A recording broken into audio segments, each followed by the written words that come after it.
واصحابک یا حبیب اللہ، الصلاۃ والسلام علیک یا نبی اللہ وعلی آلک واصحابک یا نور اللہ۔ اے کاش کہ ہم استغفار کرنے والے بن جائیں۔ اور آپ کو شاید پتہ نہیں ہے، استغفار جہاں گناہوں کی معافی ہے نا، وہاں یہ بہت سارے مسائل کے حل کی کنجی بھی ہے۔ آپ اگر پرابلم میں ہیں، روزی کے مسائل ہیں، اولاد نہیں ہو رہی ہے یا کوئی بھی پرابلم ہے، واقعہ سنیے۔ حضرت امام حسن بصری رحمۃ اللہ تعالی، بہت بڑے بزرگ، ایک شخص آیا، آ کر کہتا ہوں کہ بارش نہیں ہو رہی ہے، قحط کی پوزیشن آ گئی ہے، بارش نہیں ہو رہی، دعا فرمائیں تو وظیفہ عطا فرمائیں۔ آپ نے فرمایا استغفار کرنا، وہ چلا گیا۔ اچھا ایک بزرگ بیٹھے تھے، ان کے پاس حضرت ربیع بن سبیح رحمۃ اللہ، وہ دیکھ رہے تھے۔ دوسرا بندہ آیا تھا، کہتا وہ تنگ دستی ہے، کاروبار میں ڈاؤن ہے، رزق میں تنگی ہے، آپ نے فرمایا استغفار کرو۔ پھر تیسرا شخص آیا، کہتا حضور اولاد نہیں ہو رہی ہے، حصول اولاد کے لیے وظیفہ لینا ہے، فرمایا استغفار کرو۔ چوتھا بندہ آیا، وہ کہتا ہے کہ حضور میرے باغ میں، فصلوں میں پیداوار کی کمی ہے، فرمایا استغفار کرو۔ حضرت ربیع بن سبیح کہتے ہیں حضور پہلا بندہ الگ پرابلم لے کر آیا، دوسرا الگ، تیسرا الگ، چوتھا الگ، چاروں کو ایک ہی دوائی، چاروں کو ایک ہی وظیفہ، استغفار استغفار۔ آئے ہائے، بڑوں کی بڑی باتیں ہیں۔ قرآن میں بھی پڑھتا ہوں، قرآن آپ بھی پڑھتے ہیں، مگر دیکھو اللہ والے کیسے پڑھتے ہیں۔ کیا خوبصورت جواب دیا آپ نے۔ آپ فرماتے ہیں سورہ نوح پارہ 29 آیت نمبر 10 سے 12 کی آپ نے تلاوت فرمائی۔ اب ذرا قرآن سنیے گا۔ بسم اللہ الرحمن الرحیم، استغفروا ربکم انہ کان غفارا یرسل السماء علیکم مدرارا ویمددکم باموال وبنین ویجعل لکم جنات ویجعل لکم انہارا۔ سبحان اللہ، ذرا سنیے گا، اپنے رب سے معافی مانگو۔ استغفروا ربکم انہ کان غفارا، بے شک وہ بڑا معاف کرنے والا ہے۔ اب دے گا عطا، کیا فرمائے گا؟ یرسل السماء علیکم مدرارا، وہ تم پر موسلا دھار بارش بھیجے گا۔ وَيُمْدِدْكُمْ بِأَمْوَالٍ وَبَنِينَ وَيَجْعَلْ لَكُمْ جَنَّاتٍ وَيَجْعَلْ لَكُمْ أَنْهَارًا، فرمایا اور مالوں اور بیٹوں سے تمہاری مدد فرمائے گا، اور تمہارے لیے باغات بنا دے گا، اور تمہارے لیے نہریں بنائے گا۔ باغات بھی بڑھ رہے ہیں، اولاد بھی عطا ہو رہی ہے، مال بھی بڑھ رہا ہے، بارش بھی ہو رہی ہے۔ کس چیز سے؟ استغفار سے۔ تو استغفار یہ آپ کے بہت سارے پرابلمز کا حل ہے، مسائل کا حل ہے۔ بس اپنی زبان استغفار سے تر رکھیں۔ اچھا پھر اس میں تھوڑی سی شرمندگی بھی ہے، ایسا نہیں کہ استغفار بھی ہو رہا ہے اور دماغ کہیں اور ہے، مسکرا بھی رہے ہیں، ہنس بھی رہے ہیں، اور استغفر اللہ، کسی سے معافی مانگتے ہوئے ہنستا ہے کیا بندہ؟ استغفر اللہ ربی من کل ذنب واتوب الیہ، یا اللہ میں اپنے سارے گناہوں سے تجھ سے معافی مانگ رہا ہوں۔ بہت سارے استغفار کے سیکھ ہیں، استغفر اللہ العظیم من کل ذنب عظیم، اے اللہ میں تجھ سے استغفار کرتا ہوں، وہ رب جو بہت عظیم ہے، اپنے سارے بڑے گناہوں سے میں استغفار کرتا ہوں۔ الگ الگ سیغوں سے اللہ کی بارگاہ میں استغفار کریں۔ ہو سکے تو کبھی گناہ یاد آئیں تو آنسو بھی بہ رہے ہوں، مگر یہ استغفار اللہ کو بڑا پسند ہے، معافی رب کو بہت پسند ہے۔ ابو اللیث سمرقندی رحمۃ اللہ تعالی لکھتے ہیں، پچھلی قوموں میں ایک شخص تھا، اس نے بہت گناہ کیے تھے۔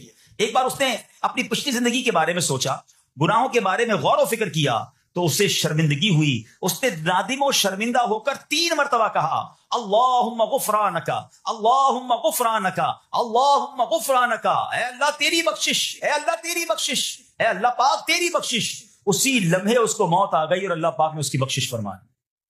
آئیے ہم بھی پڑھ لیتے، اللہم غفرانک، اللہم غفرانک، اللہم غفرانک۔ استغفار کرنا، توبہ کرنا، گناہ یاد کر کے شرمندہ ہونا، یہ اللہ کو کتنا پسند ہے۔ ایک سبحان اللہ، اس کے بارے میں چند برکتیں آپ کو بیان کرتا ہوں۔ بڑی عظیم برکت یہ ہے کہ اس کی بدولت بندے کا تنگی اور غم دور ہو جاتا ہے۔ حدیث پاک میں ہے جو ہمیشہ استغفار کرتا رہے، اللہ پاک اس کے لیے ہر تنگی سے نکلنے کا راستہ بناتا ہے، ہر فکر و غم سے اسے خلاصی عطا فرماتا ہے۔ اس کی ایک برکت یہ بھی ہے کہ ایسے بندے کو اللہ پاک غیب سے رزق عطا فرماتا ہے۔ حدیث پاک میں ہے استغفار کرنے والے کو اللہ وہاں سے رزق عطا فرماتا ہے جہاں اس کا گمان بھی نہیں ہوتا ہے۔ اتنی مہنگائی ہے، اتنی مشکلیں ہیں، اتنی تنگی ہے، لوگ قرضے میں ہیں، کبھی ادھر جاتے ہو کبھی ادھر جاتے ہو۔ ارے بھائی سب کے پاس جاتے ہو، رب کے پاس کیوں نہیں جاتے؟ استغفار کرنا شروع کر دو، فرمایا ادھر سے روزی دے گا جہاں تمہارا گمان بھی نہیں جائے گا۔ اس کی برکت سے اللہ پاک دلوں کے زنگ کو دور فرماتا ہے۔ آئیے پیارے اسلامی بھائیوں، اللہ کو معافی مانگنا، دل سے پکارنا کتنا پسند ہے۔ میں آپ کو ایک بہت ہی خوبصورت واقعہ بتاتا ہوں، اور یہ واقعہ ہے حضرت موسیٰ علیہ نبینا علیہ السلام کا۔ اللہ پاک نے حضرت موسیٰ علیہ نبینا علیہ السلام نے ایک بار اپنی مناجات میں عرض کیا، یا اللہ یا رب۔ اللہ پاک کی طرف سے جواب آیا، لبیک یا موسیٰ۔ آپ نے عرض کی، یا اللہ تو میرا مالک ہے، تو خالق ہے، میں تو تیرا بندہ ہوں گا، ارشاد ہوا مجھے یہ پسند ہے کہ جب مجھے کوئی میرا بندہ یا رب پکارے تو میں اسے لبیک کہہ کر جاؤں. اللہ فرما رہا ہے. حضرت موسیٰ نے عرض کی یا رب کیا یہ ہر مطیع بندے کے لیے ہے؟ کیا ہر نیک آدمی کے لیے ایسا ہے کہ جب تجھے وہ پکارے تو لبیک فرماتا ہے؟ سنو اللہ فرماتا ہے ہاں بلکہ ہر گناہگار بندے کے لیے بھی ہے. تو حضرت موسیٰ نے عرض کی یا اللہ فرما بردار تو تیری اطاعت کرتا ہے، وہ بات تو سمجھ آ رہی ہے، گناہگار پر یہ کرم کس وجہ سے؟ اے ہائے سنو میرے رب کیسا کریم ہے. فرماتا ہے موسیٰ اگر میں بھلائی کرنے والے کو اس کی بھلائی کا بدلہ دوں اور برائی کرنے والے پر اس کی برائی کی وجہ سے احسان نہ کروں تو میرا جود و کرم کہاں جائے گا؟ اللہ فرماتا ہے میرا پھر کرم میری رحمت کس لیے ہے؟ برائی کرنے والا بھی گناہ کرنے والا بھی مجھے پکارتا ہے، میں اسے بھی لبیک کہہ کر جواب دیتا ہوں. حضرت موسیٰ علیہ نبینا علیہ السلام کو ایک بار وحی نازل ہوئی کہ اے موسیٰ فلاں علاقے میں جاؤ، ہمارا ایک نیک بندہ اس کا انتقال ہو گیا ہے، جا کے اس کو غسل دو، اس کو کفن دو اور اس کا جنازہ پڑھو. حضرت موسیٰ وہاں پہنچ گئے اور جب وہاں جا کر آپ نے لوگوں سے کہا کہ مجھے فلاں بندے کے پاس لے جاؤ جس کا انتقال ہوا ہے، مجھے غسل دینا ہے، کفن پڑھنا ہے، جنازہ پڑھنا ہے.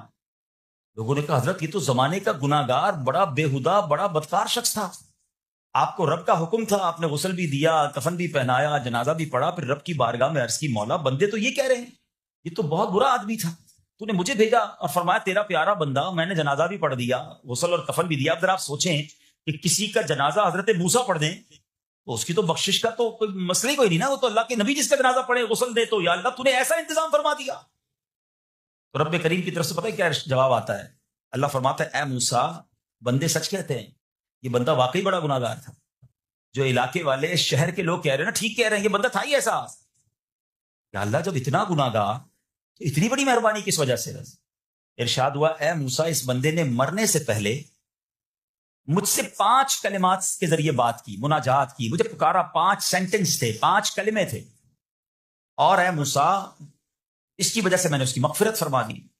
حضرت موسیٰ کہتے ہیں یا اللہ وہ 5 کلمے تو بتا دے، وہ 5 کیسے جملے تھے کہ علاقے میں سب سے مشہور بدکار اور اس کا انتقال ہو تو رب مغفرت بھی فرمائے اور اپنے نبی کو فرمائے جا کے جنازہ پڑھو. تو آپ نے کہا یا اللہ وہ 5 کلمات بتا دے. اب ذرا یہ 5 کلمات سنیے گا. ایکچولی جو بات سمجھنی ہے نا، استغفار ہے کیا، معافی مانگنا ہے کیا، توبہ کیا ہے. اللہ فرماتا ہے نا کہ ہم نے سنا کہ جو بندہ اللہ سے استغفار کرتا ہے اللہ اسے دیکھ کر مسکراتا ہے. اس کی وجہ یہ کہ بندہ رب کی بارگاہ میں اپنے آپ کو سرنڈر کرتا ہے، اپنے گناہ یاد کرتا ہے، اپنی کم مائگی کا اظہار کرتا ہے. وہ کہتے ہیں الندم التوبہ، شرمندگی توبہ ہے. شرمندہ ہو جائے نا انسان. دنیا میں پتہ ہے کیا معاملہ ہے، ہم کسی عدالت میں جا کر کہہ دیں ہم نے جرم کیا ہے، اقبال جرم، ٹھیک ہے، تو کیا ہوتا ہے جج کہتا ہے پھر اس کو گرفتار کرو اور سزا سناؤ. بندہ خود ہی مان رہا ہے، گواہوں کی ضرورت کیا ہے. دنیا کی عدالت میں اقبال جرم پر سزا ملتی ہے. میرے رب کی رحمت کی عدالت دیکھو، بندہ وہاں جا کر اقبال جرم کر لے، شرمندہ ہو جائے، معافی مانگ لے، اللہ اس کے سارے گناہ معاف فرما دیتا. یہ فرق ہے دنیا والوں میں اور رب کی عدالت میں. سبحان اللہ. وہ حضرت موسیٰ کہتے ہیں یا اللہ وہ 5 کلمے بتا، اور بتائے گئے تو وہ 5 کلمے سنیے گا ذرا. وہ بندہ کہتا ہے مرنے سے پہلے اے رب تو جانتا ہے میں نیکوں سے محبت کرتا ہوں اگرچہ خود نیک نہیں ہوں.